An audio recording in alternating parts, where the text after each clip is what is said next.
Seria Timpul ca aliat, capitolul Frica nu este dușmanul tău, este energie. Episodul 5. Când frica devine evitare. Evitarea nu arată întotdeauna ca frică. De multe ori arată ca logică. Nu e momentul acum. Mai am nevoie de timp. Încă nu sunt pregătit. O să fac când mă simt mai sigur. Și uneori chiar este adevărat, dar alteori este frica care vorbește în limbaj rațional.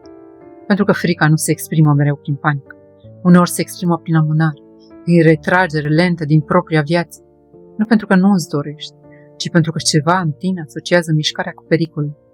Poate pericolul de a eșua, poate pericolul de a fi văzut, poate pericolul de a pierde controlul, poate pericolul de a descoperi că nu ești cine sperai să fii. Și atunci sistemul tău nervos încearcă să te protejeze. Nu oprindu-te brutal, ci făcându-te să eziți, să analizezi excesiv, să cauți încă o confirmare, încă o pregătire, încă o garanție. Dar viața nu oferă garanții complete. Și tocmai aici evitarea devine capcană, pentru că începi să crezi că problema este lipsa de claritate, când de fapt problema este toleranța redusă la incertitudine. Un om care evită mult nu este neapărat leneș. De multe ori este speriat. Speriat să greșească, speriat să fie judecat, speriat să simtă. Și poate cea mai dureroasă parte este aceasta. Cu cât eviți mai mult, cu atât frica pare mai mare. Pentru că sistemul nervos învață din evitare: dacă am fugit înseamnă că era periculos. Și astfel frica se întărește.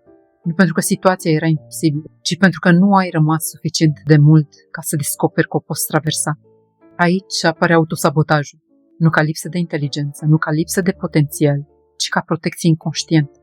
Pentru că uneori succesul sperie, schimbarea sperie, vizibilitatea sperie și atunci omul rămâne într-un spațiu familiar, chiar dacă îl doare.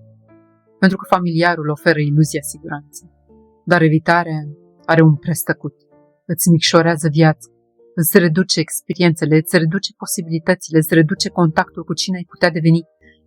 Și poate că adevăratul curaj nu începe când nu-ți mai este frică, ci în momentul în care alegi să faci un pas în timp ce frica există încă. Nu un pas perfect, nu un salt uriaș, doar suficient cât să-i arăți corpului: pot rămâne aici, nu trebuie să fug. Și în acel moment începe schimbarea, nu pentru că frica dispare instant, ci pentru că tu nu mai dispari odată cu ea.